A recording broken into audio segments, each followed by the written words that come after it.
Were the first people to discover things about the human brain neuroscientists or magicians? How do magicians steer your attention? Why can't you see what they're doing when they do something right in front of you? And how can someone appear to read your mind? Welcome to Inner Cosmos with me, David Eagleman. I'm a neuroscientist and an author at Stanford.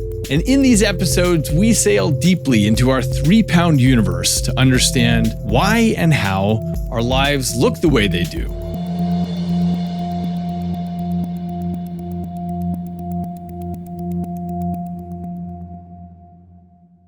Today's episode dives deep into the world of magic tricks. Why do magic tricks work? I'm not talking about the mechanics of how a card trick works or how a magician saws a box in half and it's actually 2 ladies in 2 boxes, or how a magician pulls off a trick with mirrors. I'm not talking about that.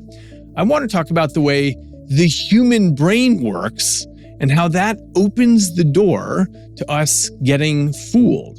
And so I'm going to start with an assertion. If brains worked in a totally different way, presumably we would have different sorts of magic tricks. Other things would work for us. So, for example, if we ever discover life on other planets, we might find that the aliens' visual systems or attentional systems work differently.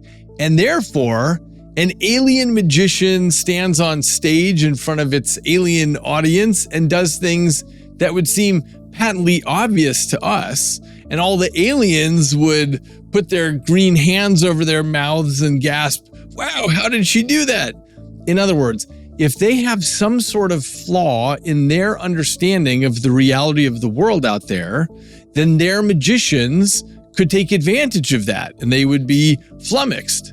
So in today's episode, we're going to take the opposite view. We're going to pretend we're the aliens looking at the humans, and we'll get to see the flaws in the human brain that way that cause us to misperceive reality, which gives rise to a class of people known as magicians who exploit these neural deficits either for profit or entertainment. And what's fascinating is that even though we've figured out a lot about the brain, there's a sense in which neuroscientists are always playing catch up to those people who have mastered the art of perception. This can be the stage magician or the mentalist or the person running a seance or the guy running the shell game on a street corner or the professional pickpocket. These people have mastered manipulation through a lot of trial and error. And now we're at a fascinating point where there's a collaboration going on between these two fields, where neuroscientists try to figure out the science of what magicians already figured out works. In other words, neuroscience is following the scent trails of the magicians to figure out what makes these tricks and sleight of hand and illusions fool our neural networks. Now, if you've been listening to this podcast, you'll know that the brain lives in silence and darkness, and it's always trying to construct an internal model of the outside world. The critical point for today is that there is not a perfect mapping from the outside to the inside. In other words, it's not as though something happens in the outside world and we have a perfect record of that on the inside. Instead, if something happens outside the spotlight of where you're paying attention, you just don't see it at all. But the brain's job is to put together a story of what the heck is happening in the world out there. And so it will do so even if it has missed that event, even if its story is totally wrong. Its job is to narrate what is going on in the world given its best understanding. So that means if you don't see some sleight of hand, your brain will nonetheless cook up a story, like the coin must have disappeared into thin air, and then it later appeared in my pocket. Now, let's say those aliens don't have an attentional spotlight like we do, so they can see everything happening in a scene. They would be totally amused that you fell for that. To them, you're like a dog falling for a simple trick like when you pretend to throw a ball and you hide it behind your back, and the dog gets fooled. So today, we're going to explore the science behind the magic, and we're going to get there with the help of 2 interviews. First, we're going to talk with a magician, and then with 2 neuroscientists who study why magic works. So first, I called up my friend Robert Strong, a professional magician, and asked him about his experience with manipulating attention. So Robert, tell us about what magicians need to understand about the brain in order to do what you do. So magicians have spent 5,000 years A/B testing tricks on humans to find the moments where the gaze is upon you, but the attention is not on you. So that the eyes may see the method, but the brain doesn't record it. And what we do is we pay really close attention to people for those moments where the attention is somewhere else. And sometimes it happens naturally, but mostly we manufacture it where the attention is internal. What's an example of how you would manufacture where someone's attention is? So the 3 that I use the most, the first is where I'm interested is where they're interested. So I show no interest in the method or the secret, but I bring all my focus and attention and my gaze to where the secret isn't. That's the classical misdirection. So can you unpack that with an example? So if I were to hold up a dollar bill and I bring my attention and focus to the dollar bill, that's where I want them to be. But if I want to sneak something into the dollar bill, if I'm going to fold a bill around like a coin or something to make a prop that I'm going to use later, what I'll do is I'll show an interest in the subject. So where are you from? Have you ever done a magic trick before? Is this your first time being magical? And so I take my focus, intention, interest over there. The other thing I could do is I might have a red herring. For this, I need a pen or pencil. Do you have one? Let's look. While they're looking, I'm putting the coin in the bill right in front of them. Their eyes could record it, but it just doesn't. No pen, that's okay. I'll use the bill as a magic wand. So it's a red herring. And did you say there were 3 ways you do it? There's probably a dozen, but there's 3 that I use the most. The one that I focus on probably most is humor, just a little joke. And when you give a little joke, they laugh for just a moment. Their gaze is on you, but they don't record what they're seeing. So if they were actually watching a video of it, they can rewind it, slow it down, and they can see me do the secret move, the hidden move. But in real time, they just don't record it. Okay. And what's the third?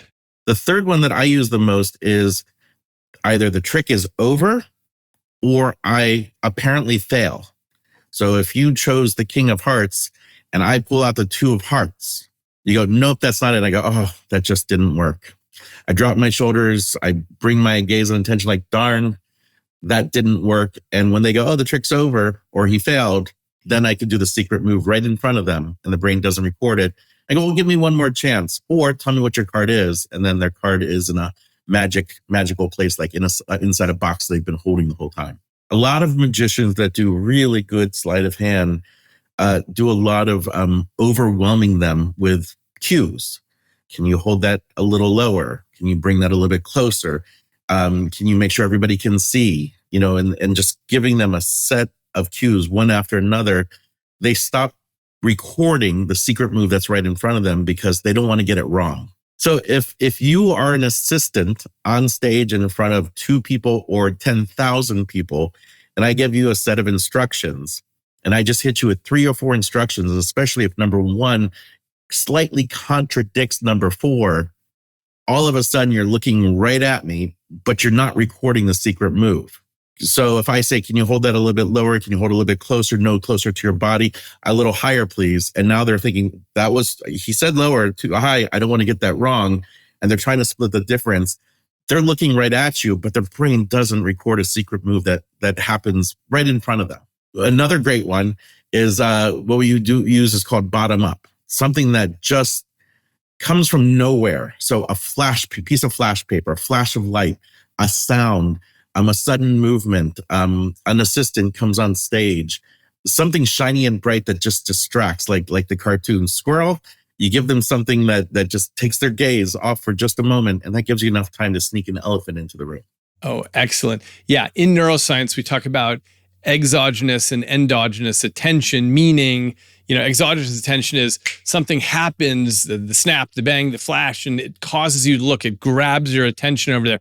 Whereas endogenous attention is where I'm choosing to put my attention or where I think I'm choosing to put it. And that's all the first things you mentioned were taking people's endogenous attention, but the sudden effect is what grabs their attention. Then you can do lots of things right under their nose.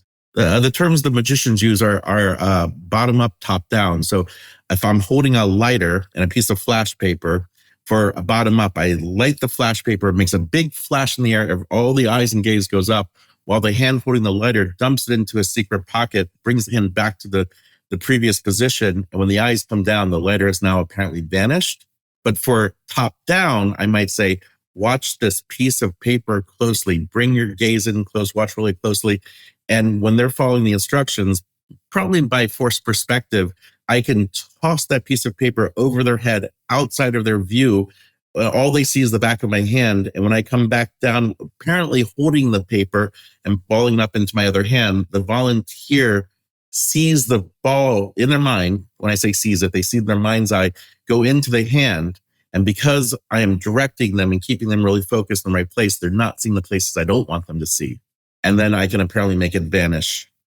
And it had already been gone for a few seconds. Tell us about other types of misdirection that you exploit. One very powerful type of misdirection that I use all the time is something called time misdirection. I'm not a neuroscientist, but my understanding is that the brain has really good instant recall. So in my being out there in the field and doing magic tricks for people, if I do the secret move and then the reveal immediately after that, the brain is really good at rewinding a second or two and going, something just happened, and I know that's when the magic happened. Maybe I don't understand what the secret move was. So magicians try to create a lot of time distance between the secret move and the reveal of the magic trick where the magical moment happens. So a really good example of time misdirection is a magic trick that every magician learns at the beginning of their career, and it's in every kid's book. It's forcing a playing card, giving the illusion of a free choice. So if I show I've got a deck of cards where the cards are all different, and I peek at the bottom card and I secretly know that it is the Queen of Hearts, I ask you to cut the cards into two piles.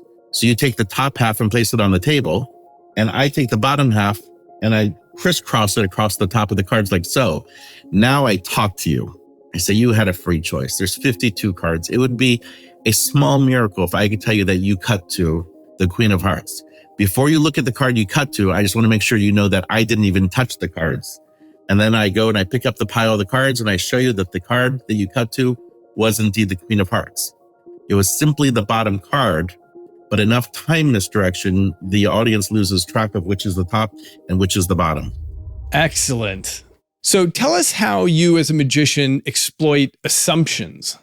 That's a great question. I think everything we do is we exploit assumptions because the human brain lives in the future and is predicting what's coming next. And if we take them down that road of giving them all the supporting evidence that everything they believe to be is true, and then we pull back the curtain and we show them a new reveal, something that's unexpected, that's the magical moment.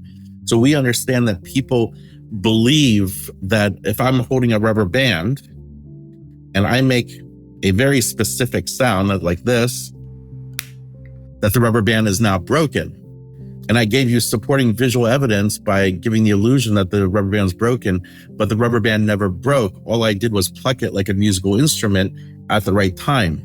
The eyes could see that I didn't break it, but because you hear the sound, the brain goes, oh, that's super familiar. I know that sound. And then they see what looks like a broken rubber band. They jump to the wrong conclusion for the right reasons. For the audience that's listening, here's what I did was I took a rubber band and I put my index fingers in it, making a long oval. And I took that long oval and I collapsed the top band down to the bottom band to make the two lines so it looks like a single band. And I stretched it out and made a new circle. And now to complete the circle, I took my finger out of the oval. And now I've got this little nub here I can pluck. And it looks like a new circle or a new rubber band, but in reality, it's a stretched out rubber band. And that plucking sound completes the illusion in the brain that the rubber band is broken. And then all I have to do is open up the oval and show that it was never actually broken or that it's magically restored. So for the audio audience, it looks like Robert breaks a rubber band. It looks like he's got a single stretch of rubber and he pulls it and you hear the sound and you think, oh, I see he has just snapped the rubber band. And then a moment later, he shows you, bonk, here is the complete rubber band again. But Robert, you're saying a big part of that is the sound of seeing it and the assumption of what that translates to. So that specifically is sound synchronization, but we do give in all magic supporting evidence of the illusion. So that way, all thoughts of, hey, there's something funny going on or this isn't real goes away and you believe in the reality that we're creating. Terrific. Yeah. All of us, of course, live in our own head. We've got our internal models running. We interpret reality. And your job as a magician is simply to navigate what we think is the reality going on. I know you think about forced perspectives like this. Tell us about that. So a lot of times magicians just simply understand your point of view literally. So we'll practice in front of a mirror or a camera. And if we get the angles right, we can create an illusion that something appears, disappears, or even levitates. And this is one that's pretty easy to explain. But from your point of view, you see a silver ball that is apparently floating. Yes. But from another point of view or another angle, when I turn sideways, you can see it's a silver soup ladle and you were just seeing the bowl of it and weren't seeing the handle. And the handle was simply under my armpit, which creates a beautiful illusion in the kitchen at soup time. Okay, so just for the audio audience, he put the soup ladle under his arm so the bottom of it is sticking out towards us, and it looks like a floating silver ball. And then he takes his hands off of the silver ball, and it makes it look like he's levitating it with his hands.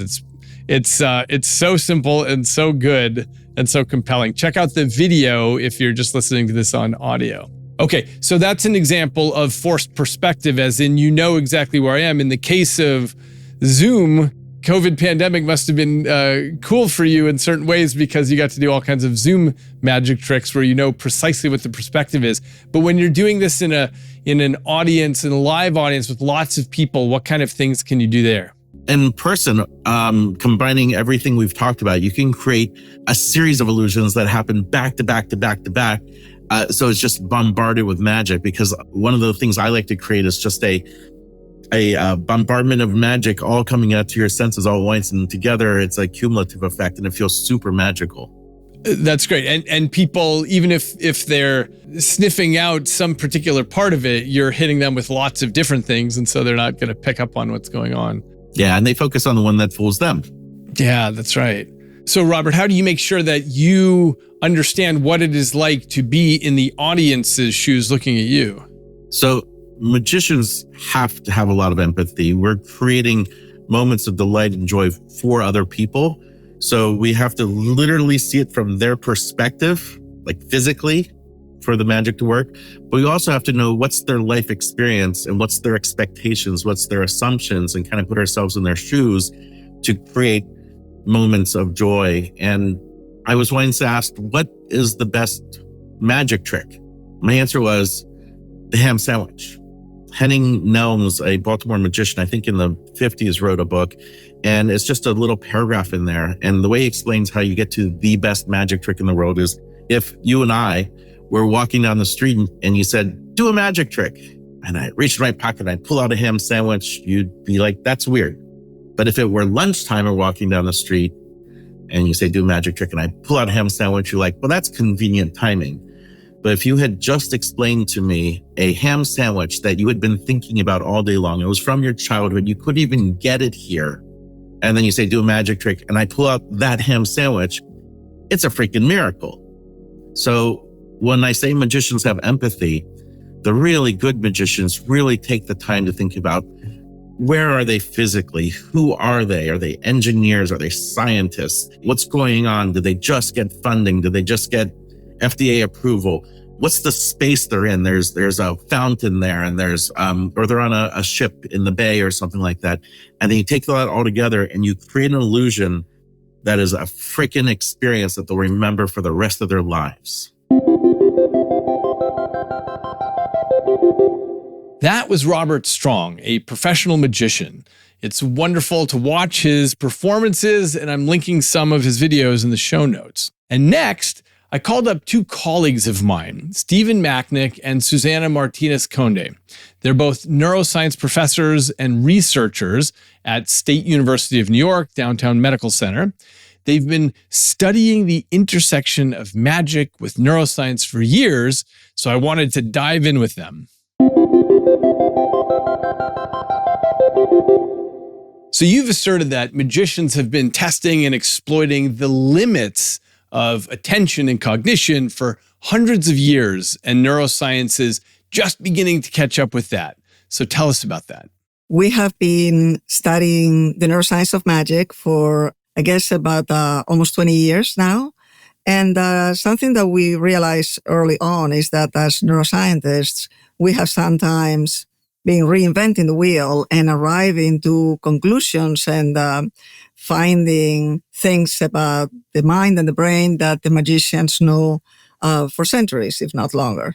So I have an example. Concepts such as change blindness and inattentional blindness, these are cognitive neuroscience concepts that basically refer to the way that our brain prioritizes attention. So change blindness refers to when something changes, but you don't realize, you don't notice the change because you have not been paying attention sometimes during a camera change. And we have continuity errors in movies and that sort of situation. And inattentional blindness simply refers to the fact that we cannot attend to a million things at once. We can, in fact, only attend to one thing at once. And so whatever you're not attending to, you are going to ignore, and you could say that you're blind to those events you're not attending to. And so magicians take advantage of this? What Susana was saying with inattentional blindness has to do with when we are paying attention to something, we are not able to pay attention to other things. And this implies both a time that we're paying attention, but also a space that we're paying attention. So attention also has a spatial component. So that is something that magicians learned a long time ago, that there was a spotlight of attention. And this is something that neuroscientists, cognitive neuroscientists, also discovered independently from magicians. And in fact, the evolution here of both concepts is so convergent that we came across the same terminology. Both scientists and magicians called this a spotlight of attention, and independently of each other. And so this is where, when you're paying attention to something, there is actually a point in your visual system that's a relatively small point where you're paying attention. It can be in the center of your vision or outside the center of your vision. And this area is where you actually can perform tasks that require attention. And outside that area, we now know, to some extent, because of research that Susana and I helped conduct, that you actually suppress everything else. Okay. So that's how the spotlight seems to be working in the brain and what neuroscience brought to the table. But magicians knew about the spotlight of attention from their own research in performing before anybody else. So the magician's task is to draw your spotlight of attention to something they want you to look at while they're doing something else outside of that spotlight that you can't see. So give me an example of that. So one example is in terms of attentional management. Magicians, one term is misdirection, but it's basically attentional management. And I'm thinking about a magic trick, the cups and balls. This goes back to the Roman Empire. It's still performed today, but when we say the magicians have known some of these things for a long time, it's a really long time. Well, in the cups and balls trick, you typically perform it with 3 upside-down cups, and balls appear and disappear below the cups. And what they do is divide your attention. There's a minimum of 3 locations with the 3 cups, and they're moving them around. And not only you're dividing your attention on 3 special locations, but the magicians will be talking at the same time, telling some sort of story. They call it patter. And so what that forces spectators is to divide their attention. And so in multiple locations and across multiple sensory systems. And as we explained before, we do not have the wiring to do that. We can really only pay attention to one thing. And so magicians are masters of the divide and conquer approach of attention. So how does the cups and balls trick work? I mean, aside from dividing your attention, what are they actually doing there? So in the cups and balls, so you have 3 cups and you have 3 or more balls. And what they'll do is they'll show you under a cup that there's nothing there. And then they put down the cup and they show you another cup and there is a ball there. And then they move the cups around and you can follow. It's not very fast. You can see which cup is going where. And then when they move the cup around, they pull up the cup with the ball under it, but the ball's gone. And then they open another cup and the ball's there. And you know that one was empty. And they're doing this with sleight of hand. So there is sleight of hand involved that we should not really disclose because we have been sworn to secrecy by various magic societies. But the main thing from a neuroscience perspective is that you are dividing your attention. Arguably, and I do not believe the experiment has been done, but one experiment I would like to do is to have people and that track their eye movements and have them observe just one spatial location at once, one cup, one ball. My prediction would be that they might have a much better chance at figuring this out, just staying still with their attentional allocation than as we watch the trick naturally. But that, of course, is not what we tend to do. So we wrote a paper about the cups and balls using Teller, the magician from Penn and Teller. And he actually performed it on camera in multiple different ways that we would consider to be stimuli of different kinds of conditions for our experimental paradigm. And then we showed subjects these different videos with different conditions, and we were able to learn a few things about how the cups and balls is done. So first off, the general zeitgeist in magic is that you're drawing people's attention by moving your hands in a certain way, moving the cups in a certain way. And while you're making a big move over here, they don't notice a small move over there. That's an axiom of magic. A big move covers a small move. And the small move would be, of course, where you're manipulating the balls, and the big move would be to draw your attention.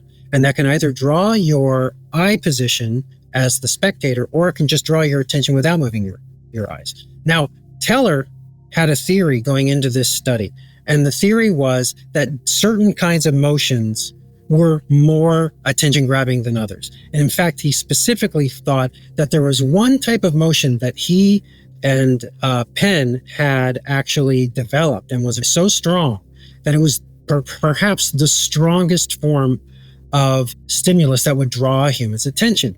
And they developed this while they were developing their famous cups and balls trick from Penn and Teller. That trick is famous because they actually do it, and then they do it again with transparent cups. And the transparent cups still work. And so this was a huge shock.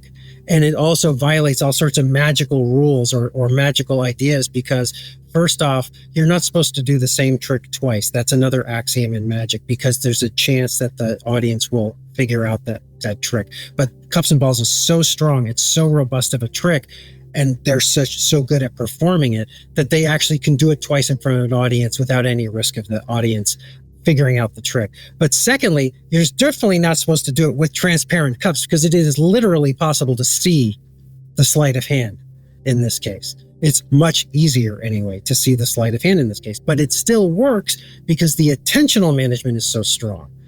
And he feels one of the ways they get away with some of their biggest moves in the cups and balls is with this one thing that he feels was really important, which is that if you do something where the ball drops, that is, the gravity actually accelerates the ball at 9.8 meters per second squared down, that is perhaps the strongest thing, he thought, to draw a human's attention. That there's something about things dropping in the gravity well that will draw a human being's attention very strongly.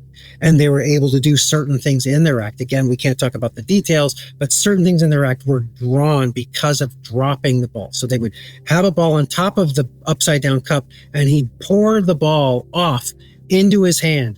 And while the ball was dropping, he could get away with magical murder. Okay, that's what his theory was. And so we did an experiment where we actually did a bunch of different conditions, including the ball dropping and including him moving the ball with his hands and other things to test what was the strongest draw for attention.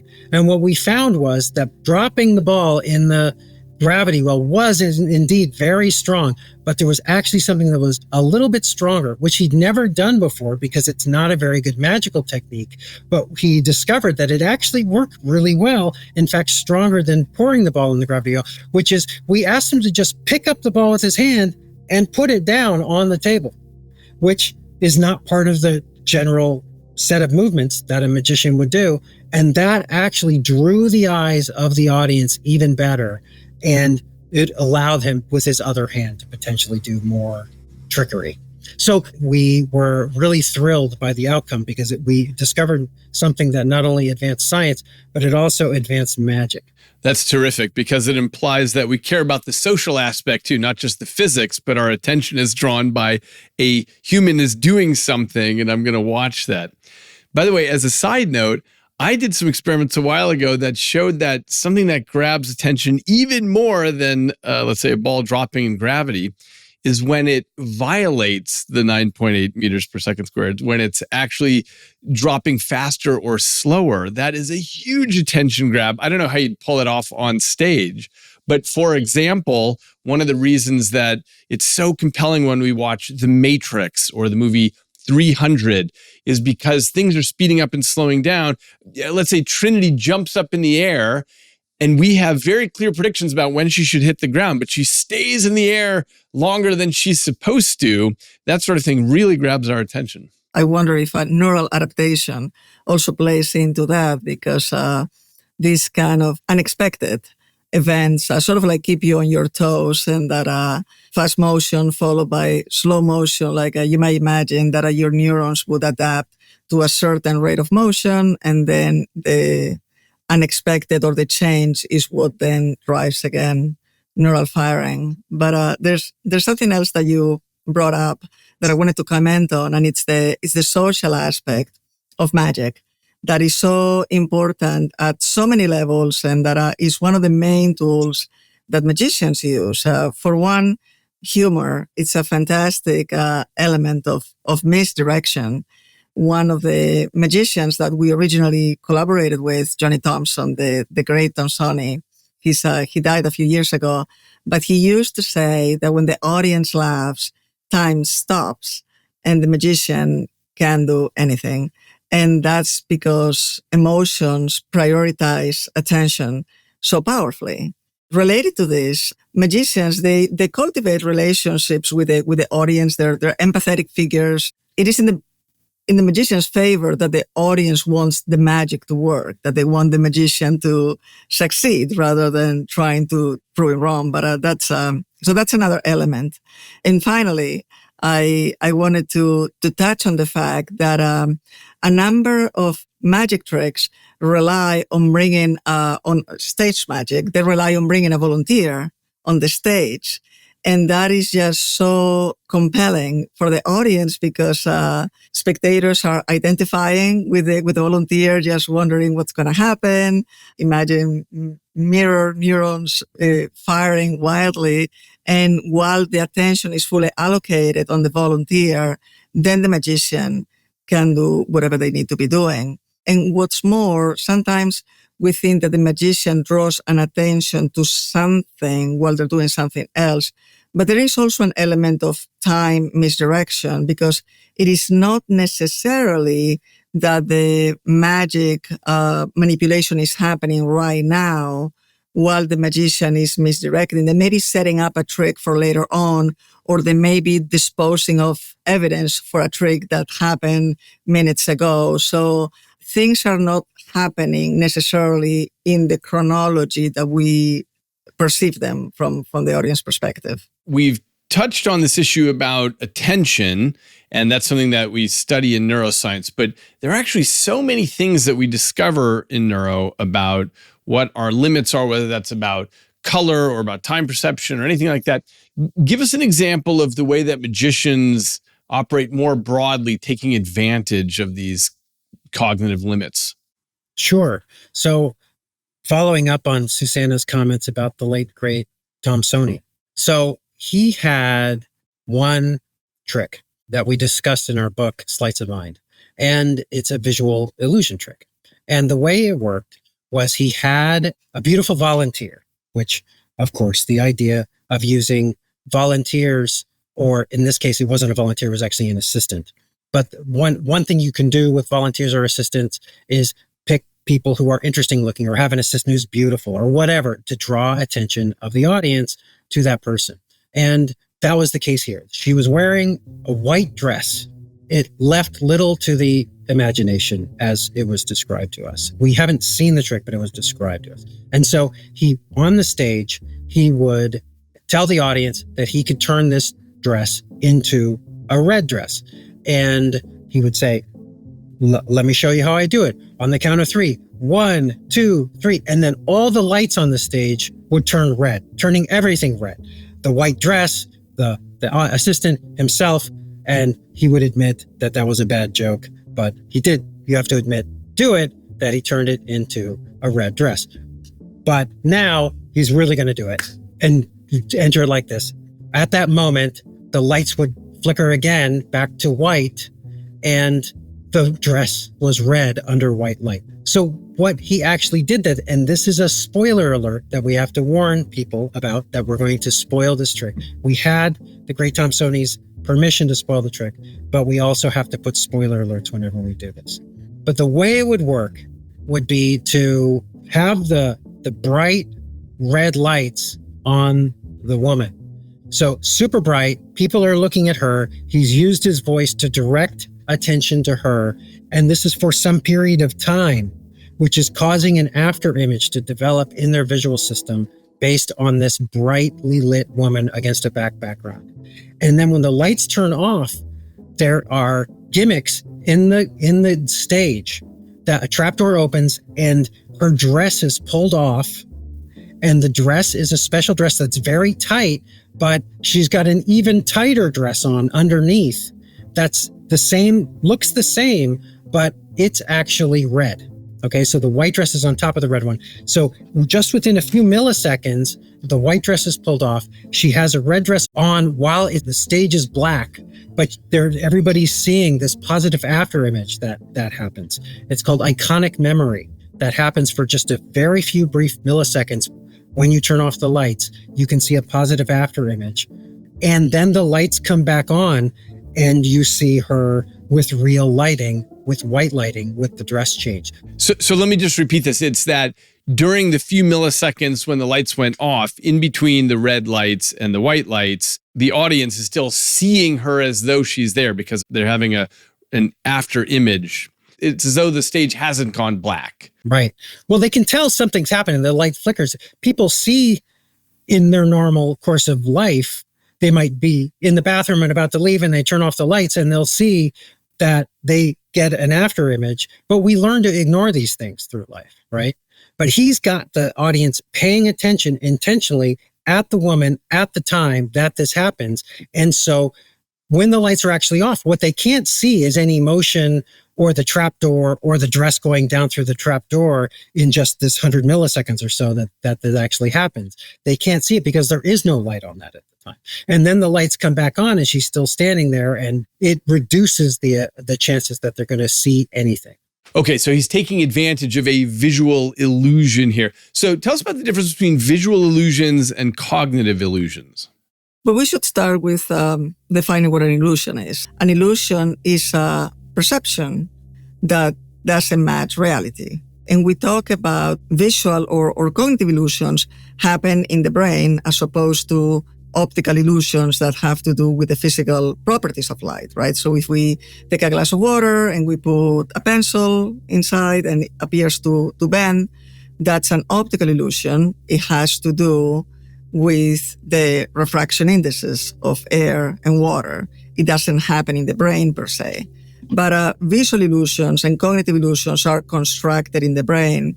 And the difference really has to do with at what level they take place in the hierarchy of information processing.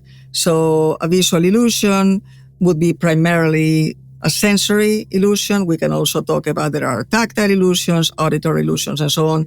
They happen close to the input. In fact, some of these visual illusions we can largely explain at the level of the retina, inside of the eyeball, whereas a cognitive illusion happens higher up in the brain, and then we're talking about what we call cognitive processes, such as attention and memory and decision-making. Magicians are going to rely much more often in cognitive illusions, attention, and to a lesser extent, memory and decision-making. So give us an example of a cognitive illusion. Well, a cognitive illusion that happens in magic, well, we have already talked about failing to perceive sleight of hand techniques and so forth due to not paying attention to that place at that time or due to having your attention divided. One of the great magicians and magic theorists is Juan Tamariz from Spain, and that he famously conducts a magic trick in which he vanishes a coin, and that he has palmed the coin. He has it grabbed in the palm on his hand. But at some point, he makes a gesture to the audience and says, wait a second. And that he's showing them the coin. But because he's so masterful at manipulating attention, the image of that coin is getting into their retinas, but they do not see the coin because he's manipulating their attention so well. So he really pushes the boundaries and challenges just how much can I get away with in terms of showing the audience exactly what I'm doing without them noticing because they're not paying attention. We talked about how attention, which is a cognitive illusion, can happen where you pay attention to the wrong place. One of the ways to do that, the most common way perhaps, is to get you to look in the wrong place with the center of your eyes. So you're looking over here while they're doing something over here, and in the periphery of your vision, you can't see very well anyway. So that is one way to misdirect attention. We call that overt misdirection. Now, with covert misdirection, it's much more interesting, and Juan Tamariz is a master of it. And one of the things he's been able to do is he'll do something with his hands. I can't do it because my hands would be off camera here, but say down near his waist, he'll have you looking at something he's doing in his hands, and he'll look at it while he does it. And because of his gaze position, the audience learns through normal human interactions to look where your interlocutor's looking. So he is really well aware of this. So if he looks down at his hands, you guys are trying to pay attention to know what's in my hands now, even though it's off camera here. But then what he'll do is while he's doing it, he'll look up at you and then look back down. And when he looks up at you, you sense that he's looking up at you. So you look back at his eyes. And while you're doing that, even before you've moved your eyes, you'll move your attentional spotlight to see, is he looking at me? Right? So you haven't even moved your eyes. He's moved his eyes up, got you to pay attention to his eyes while he does his magic trick, while you're still looking at his hands with the center of your vision, but he's got you to pay attention to his eyes. And then he looks back down before you would move your eyes. And it's this really uncanny feeling that he did something huge right at the center of your gaze, and you're certain of it. And still, this magical effect happens. It's very powerful feeling of magical wonderment when that happens. He must have to time that really carefully, exactly when to look up and then when to do the sleight of hand. How do magicians get good at doing this? How do they get the feedback from the audience about when they're timing this right? Well, generally magicians, they start with sleight of hand techniques, and then they add the misdirection layer on top of having mastered sleight of hands. When we actually started studying magic, and that we did learn magic for a year, and that we performed magic in front of a judge panel to gain entry to the Magic Castle in Hollywood, and that we barely made it, but we made it. So we are magician members.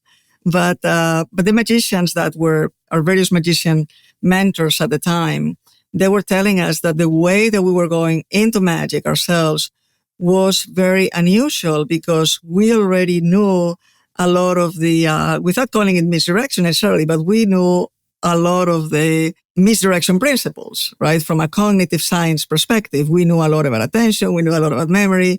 For magicians, that generally comes much later. So this is a good segue. Why do you, as neuroscientists, study magic? we feel as neuroscientists that one of the very best ways to find out what the brain is actually doing is to study illusions. And so we had trained in studying illusions. I did as part of my thesis. Susana and I both studied illusions as postdocs in David Hubel's lab at Harvard Medical School. And we knew that the reason studying visual illusions was really important was that it's where the physical reality doesn't match perception. And so we can study perception in a very pure sense by studying the neurons that are responding to the illusory effect, but not the physical reality. But if you really want to understand the underpinnings of perception itself, we realized we really had to use illusions because it's where we could study perception in a very pure sense, where the physical reality was not a confounding factor. Now, in doing this, we started the illusion contest because we realized that it would be fun and it would bring in the public into the world of vision research if we had an annual illusion contest where scientists and later on graphic artists and people from all around the world of various backgrounds could submit what they've noticed in the world that is illusory, and the whole world would be able to vote on these things. Well, shortly after doing this, we were asked by the Association for the Scientific Study of Consciousness. They asked us to run one of their meetings in Las Vegas. And I think they were hoping we were going to do the illusion contest there. But Susana and I decided that instead of doing the illusion contest, we were going to do something different that's more related to consciousness itself.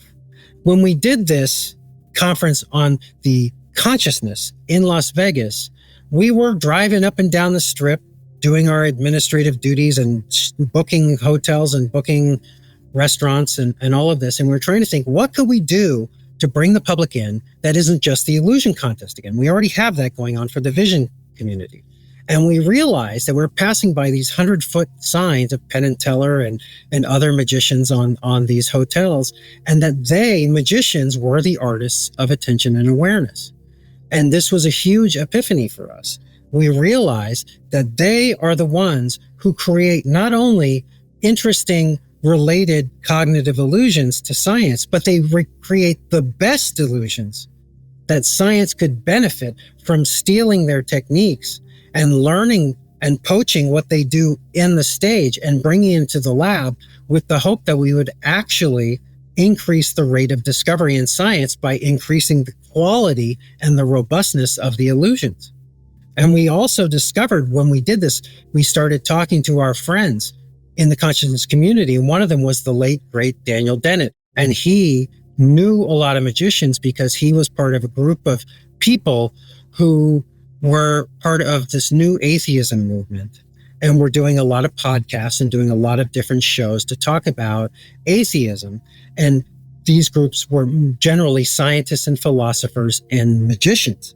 And magicians would talk about in these groups how magic was being used to trick people in religious ceremonies to think that actual miracles were happening. And in fact, one possibility in the history of magic is that that's how magic actually started, was as a religious ceremonial behavior to invent miracles. When we started meeting with these magicians, because Dennett knew them, started calling for example, James Randi, the amazing Randi. Randi got us hooked up with Penn and Teller, Apollo Robbins, all these different magicians, the great Tom Sony, and we started having meetings in Las Vegas to talk about a collaboration between magic and science. And that became a symposium that we had at our conference that introduced the idea of neuromagic, the idea that we can actually take magic tricks and study them in neuroscience. And it was during these meetings that something very important happened.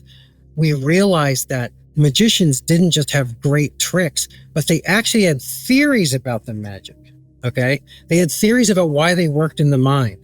And what we discovered as scientists was more than half of these ideas were just completely wrong. They were just, flat out, nope, we'd already ruled those things out in cognitive science.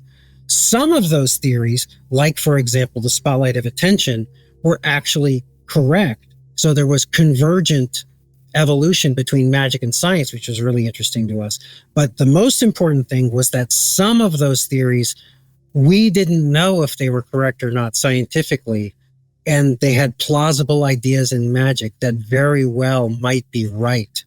And this could really cut decades off the science of cognitive neuroscience, because we could potentially have the illusions that magic brought to us, but not only the illusions, but the theories kind of handed to us on a silver platter that we could now just go test in a scientific method fashion. And what do you see as the future of magic, and how does that intersect with neuroscience? I think that we can basically benefit from each other. I believe that artists, whether we're talking about painters or magicians or musicians, say they do a bit of research in the informal sense through see what works, see what doesn't. Every performance is a bit of an experiment, but it's not systematized. And so, as Steve expressed, there are volumes, like literal libraries of magic theory, in which these theories have never been put to the test. They have never been systematically investigated in a laboratory. So what I think that science can really contribute to magic is in the realm of magic theory, helping magicians understand why tricks work the way they do, why misdirection happens in the way that it happens, and that then magicians as artists can take this knowledge and then use it in different creative ways. But I think that what science can bring to magic and to art and to human endeavors in general is greater understanding. And I think you guys have written, if I'm remembering correctly, about how understanding magic can also be used for, let's say, treatment and diagnosis of various cognitive disorders in neuroscience. Yeah. So one of the things that magic does is, for example, with misdirection that we talked about, is manipulate attention. So it should be possible to use these kinds of stimulation, that is magic tricks, to manipulate attention and determine the differences between patients who have cognitive decline that affect spatial attention and patients that do not, for example. It could become for example, a diagnostic. And one of the reasons we believe this is because there are magicians that are specialized for performing for children. And in the field of magic, it's interesting because it's similar to science. They have annual conferences that they go to, and they get up and give talks to each other, and they reveal how certain tricks work and don't work to each other in very much similar culture that scientists do when they get together for annual conferences and give talks to each other about what they've discovered. And one of the things that they do is split these rooms into different kinds of magic. One room would be for children's magic, whereas other rooms will be for adult magic. And the reason is because children have a different attentional system, especially below the age of 5, than adults did. And so certain types of magic are not going to work with them, in the sense that children actually have a gain of function for detecting the trick. So they'll actually have a chance of seeing something wrong in the trick, or seeing a method that adults won't, because adults are much more likely to be led down the garden path because their attentional systems are better than children's. And this is also true with people who have different kinds of attentional deficits. One anecdotal example is that, contrary to popular opinion, magicians don't like to perform in front of drunk people because they're harder to misdirect. You really need to be able to allocate your attention precisely to be misdirected by the magician. Otherwise, if the magician, if they cannot be in control, that makes their life much harder. There are specific magic shows that are devised for children, and that they frankly don't tend to rely so much on misdirection per se. They're more kind of like comedy and magic, a small percentage of magic compared to comedy. And that, in fact, children's magicians will often do something that almost no magician performing for adult audiences will do, which is to announce what they're going to be doing next.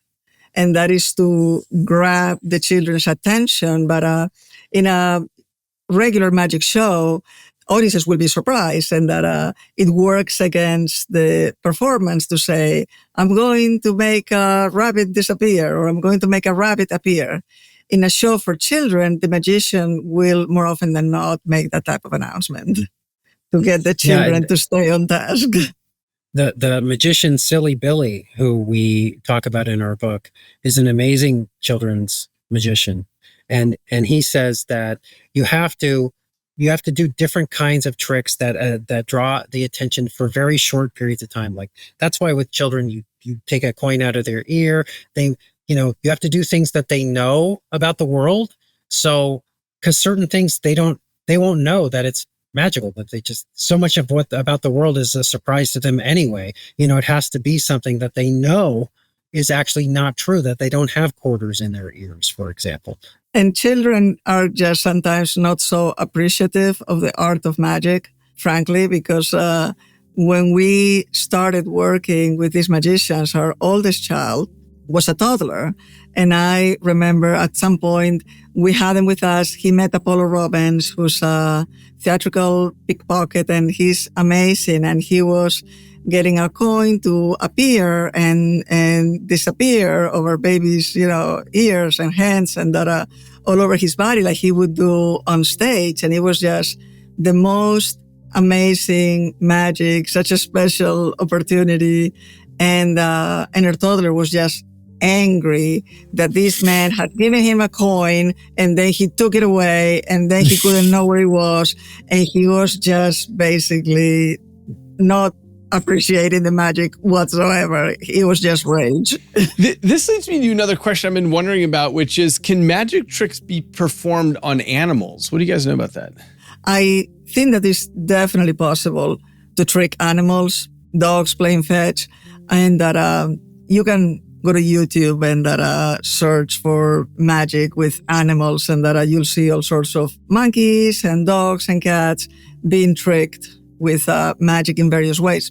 Now, that is misdirection, however, because I think that magic is not just being tricked. Magic is being tricked, and then there's an element of wonder, there's an element of art, there's an element of joy even, because something that happens with a magic trick that is very interesting is that people most often, they laugh as if it's the punchline of a joke. So there's this enjoyment.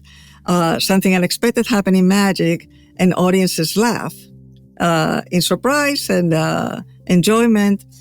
I don't know that other animals have this kind of experience. So I think that question remains open a little bit.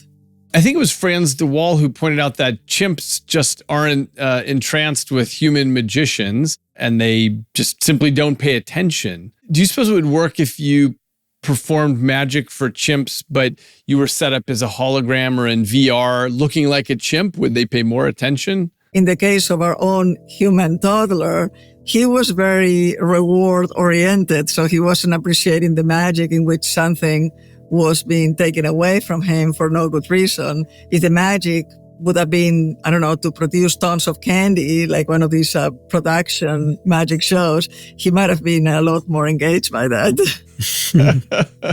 Tell me about magic tricks that take advantage of something about our memory. Yes. So we have terrible memories, and magicians know that, and they take advantage of it. And in fact, something that magicians use in many shows is what we can call the recap. And what that does is generates a memory illusion. So if you have ever been to a magic show or watch a magic show on TV, oftentimes the magician will do some wonderful feat of magic, often with a volunteer. And after that, they will say, well, we didn't know each other. You came here, you got your choice of cars, and you did this, and then this happened, and then that happened, and I couldn't have known, and then this amazing thing happened. And the description makes sense, and everybody agrees, and that the show goes on. Now, here's the thing. That description is not perfect.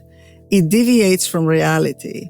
It doesn't deviate from reality in a very obvious way that would make people just figure out, okay, this is not what I saw. There's something fishy going on. but it's not an accurate description. So what happens then is that people go home and they talk to their friends and that I saw this thing, I went to this magic show, this happened, that happened. But the way that they're describing it now is not the original way that they witnessed it. That's the magician's recap that they're using as their description. And so it's like now when they try to figure out how the magician did it, it's like trying to put together a puzzle, and not only you don't have all the pieces, but you have some wrong pieces as well. So it's impossible to reconstruct whatever happened exactly on stage. And that's why when people come to us sometimes and they say, I saw this amazing magic trick. Can you tell me how it works? And we may say, look, we're not going to tell you because one, we're not supposed to, but also what you're describing and what took place are probably very different things. Right. I've seen this where magicians will say something like, okay, now, as you've seen, I have not touched the deck of cards, even though they have. And so it becomes something like, eyewitness testimony in courtrooms where, your memory gets overwritten with this statement that you think must have been true, even though it wasn't. So they might say something like, you chose a number, when in fact they picked a card and got the number, which is two very different things. Because if a magician's controlling a deck of cards, they're choosing the number for you in certain circumstances, right? And so it's not that you picked a number, right? And so this kind of discrepancy in the memory can specifically, have you go home, and because it was recapped to you, you described it that you picked a number, right? And it may not gel in your memory that you actually picked a card rather than a number. One thing that I think that scientists could study in magic that would be of real value would be the field of magic called mentalism. Now, in mentalism, it's largely standard magic tricks, but instead of manipulating coins and cards and objects, it's manipulating information. It has to do with the way the brain actually works. And we don't know how it works. So there are, for example, magic tricks that famously the answer is the number 37.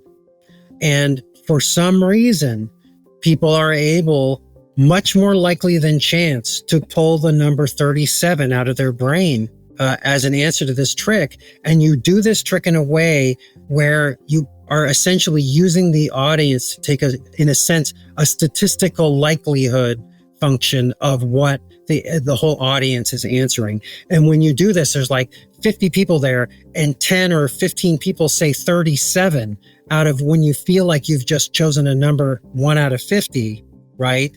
And the chances should be 2%, but they're all, 15% of them are choosing the same number.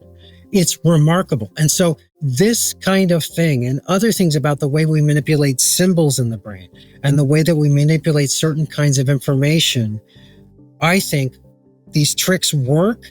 It's very mysterious from a neuroscientific point of view. It's not explained by sleight of hand, and that understanding the neural underpinnings of this would be a real insight into how the brain actually manipulates certain kind of information. What is an illusion of choice? Well, an illusion of choice would be a situation in which you feel that you do have a choice when in fact you don't. And without disclosing too much, I think it would be fair to say that in a magic show, very few of the choices made by a volunteer in the audience are real choices. The magician is typically in control of the choice, and that can be done in a number of ways, but illusions of choice are yet one more type of cognitive illusion that plays or can play a strong role in magic tricks. That was Stephen Macknik and Susana Martinez-Conde, two neuroscience colleagues at Sony Downstate who study the intersection of neuroscience and magic. So, what does a stage magician have in common with a pickpocket or a seance director or a street hustler? They all have curious minds that chew on these questions of perception. How could someone misperceive this? How can I cause a momentary pull of attention so that I can do something right here and no one would ever see it? People like this have for centuries been carefully observing and exploiting human minds. So as a result, nowadays, there's a close relationship between magicians and neuroscientists, to the degree that some magicians now collaborate with the neuroscientists to create performances that explicitly incorporate knowledge about the brain. That means designing tricks that highlight specific pitfalls of perception or cognition, ones that weren't known about before but have come from the laboratory. So it's a two-way street now. Increasingly, we're going to see neuroscience-informed magic performances. And you can think about exploiting this to an enormous degree when we think about the future of magic. For example, I did an episode some months ago about the possibility of mind reading by reading brain signals. And this raises questions about the potential for magic tricks that involve a deeper understanding or manipulation of brain signals. This could lead to new forms of interactive and immersive magical experiences, where we find ourselves totally fooled by an internal narrative that tells us one thing, even though something else actually happened. So, whatever direction our new technologies evolve, it seems likely that the repertoire of magic is going to keep expanding. And I can't wait to go to a magic show 20 years from now, where we, like the aliens who can't see obvious things, will find ourselves amazed, astonished, and bewildered by the mismatch between the external world and our internal cosmos. Go to eagleman.com/podcast for more information and to find further reading.